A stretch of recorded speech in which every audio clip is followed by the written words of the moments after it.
The CDC just released its guidance on simulated sailings here in North America, which makes the path back to cruising that much greater. This is exciting news. This is breaking just within a couple of hours, and we are here to talk about it.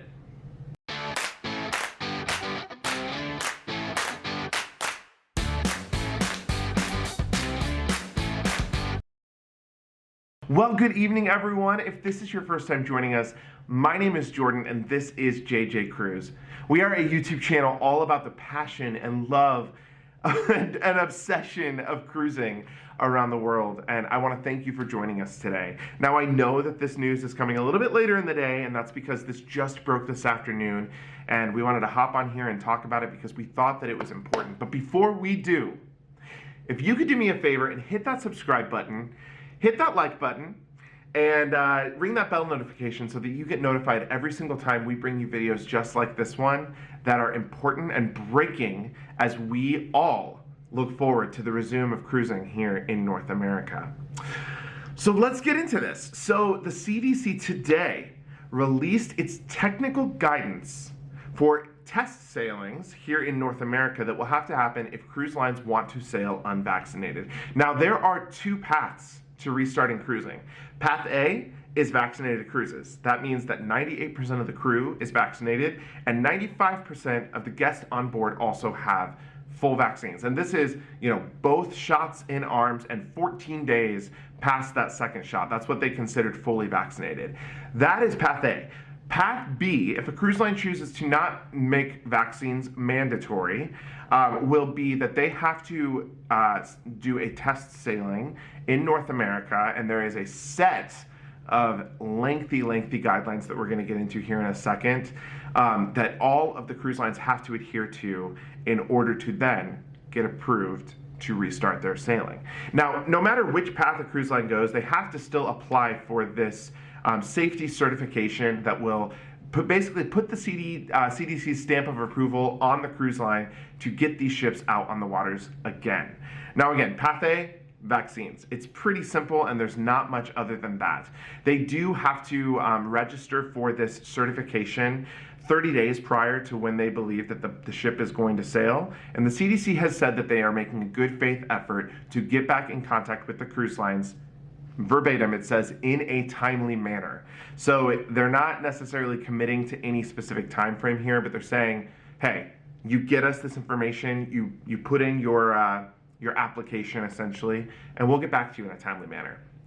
I want to jump into what Route B is, because this is very interesting information. So these are the technical guidelines for stimulated sailings.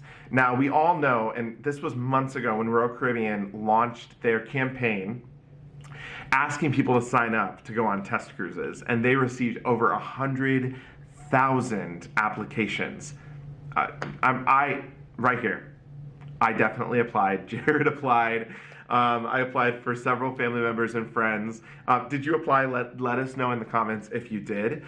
But now we know exactly what has to happen on those stimulated sailings and what the cruise lines have to do in order for the CDC to say, okay, this test sailing went good. We're putting our stamp of approval, and this ship can go out to sea. I'm going to cover, there's a lot of things that the ships have to do, but I'm just going to cover a few. Basically, the cruises have to go out for a minimum of 1 night at sea, and they have to function at about 10% capacity. Now, these have to be volunteers that are on the cruise ships. They cannot be paid for any of this, so fully a volunteer situation, and they have to go through all entertainment, meal service, activities the cruise ship would like to offer, including things like casinos, spa services, going to the gym, as well as excursions. So if you, let's just say, went on one of these test sailings, it might just be 1 night, but the CDC is recommending minimum 1 night. They recommend it is a 2-night sailing, but it can be up to 7 nights. So, you could get a free 7-night cruise if you're willing to be a testing agent aboard one of these cruise ships. Which also doesn't sound like a bad deal because it seems like it includes all excursions as well, which the cruise lines are going to have to test. So from the moment you get on board, the CDC is going to require that the cruise line cooperates under all CDC guidance. So that is mask regulations, social distancing measures in entertainment venues, at meal services, when you are at the pool. You have to adhere to all CDC guidelines. And CDC, again, reminds the cruise line, here is all of our guidelines. Here are all of the things that we say are the bottom line that the cruisers have to do when they get on your ship. Then, in addition to this, the cruise lines have to have emergency evacuation plans. They have to have plans to get people onto land if there is some type of positive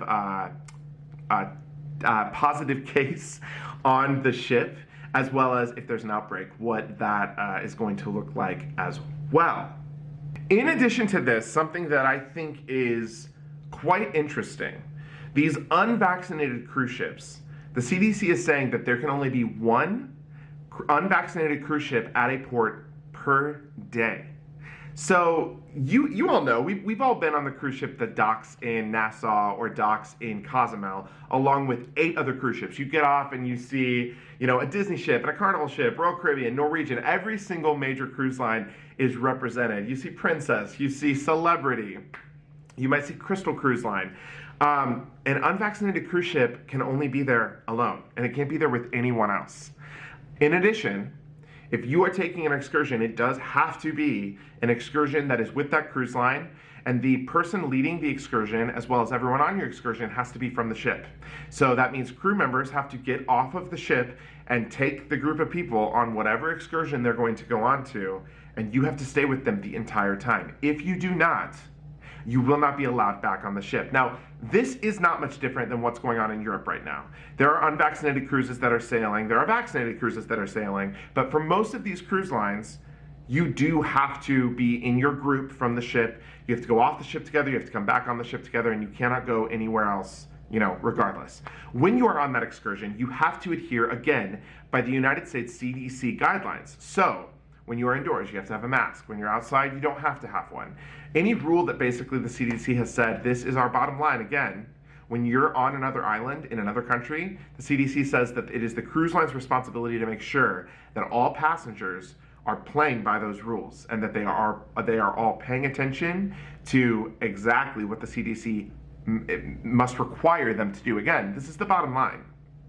Now, let's talk a little bit about testing, because testing is going to play a key part in this phase B, second route to cruising. If you're going on one of these cruises, you're going to have to be tested multiple times. Now, you will have to have a same-day test the day you are getting on the cruise, and you must receive a negative test back. It is the cruise line's responsibility for ensuring that these test results are being given to the CDC for every single person that is stepping on board a ship. Then, you must receive another test when you are coming back, and that test must be conducted between 3 and 5 days after you are walking off of that ship. So, you're going to be getting, at a minimum, 2 tests, potentially more. I think one other really important thing that's interesting here in all of these different guidelines, and again, go onto the CDC's website and read them for yourself because there's a ton, but a cruise ship at any point, regardless of which way they're going to try to restart cruising, can never be above the threshold of 1.5% of positive you-know-what cases on board. And if you're on a simulated cruise, that cruise ship, if it ever hits that point, the cruise is done. It's over, and then they will go into their outbreak plan, essentially. So this is interesting because even if you're on a vaccinated cruise and there is like 1.5% positive cases, the cruise is going to be over. That is something for me that is like, wow, that I am like starting to let that sink in and really think about that, because that would be a bummer. Like, can you imagine on day 3 of your 7-night cruise, you hear this new, whatever this new code that's gonna be, come over the radio, we hear the different codes, we know, when there's a fire on board or a death on board or a medical emergency. I'm sure there will be one for this as well. So you hear that dreaded call that the cruise is done, and then everyone's gonna have to be tested, I assume, but the cruise will have to provide the CDC with a plan in terms of what will happen if that occurs.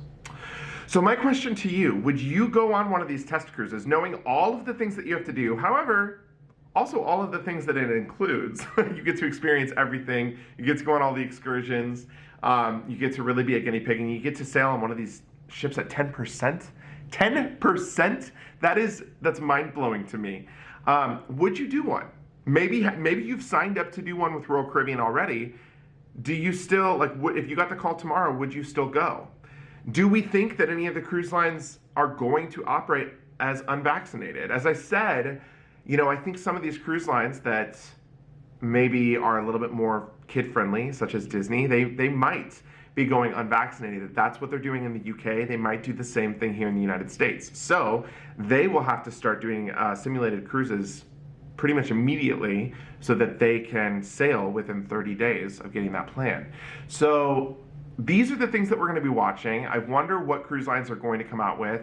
We know that already there's North American cruises going out of the Bahamas, Jamaica, St. Martin, Dominican Republic this summer, with Celebrity, Norwegian, Royal Caribbean, that all are requiring vaccines. So will they just, pick that plan up and then move it to the North American ports? Or will they try to do, a ship here and a ship there unvaccinated? Now, these simulated sailings all have to be per ship. So every single ship that goes out has to do a minimum of one simulation, but they might have to do more. So again, this is going to be interesting to see what cruise lines decide to do, how many cruise ships they decide to take out, how many simulated sailings there's going to be. They have to submit applications for all of this. So we're going to sit back and watch this. We're going to bring you the latest, just like we did today. Thank you so much for watching. Again, this was JJ Cruise. If you liked what you saw today, hit that subscribe button, ring that bell notification, join us on Instagram, join us on Facebook, and until next time, have a great rest of your evening.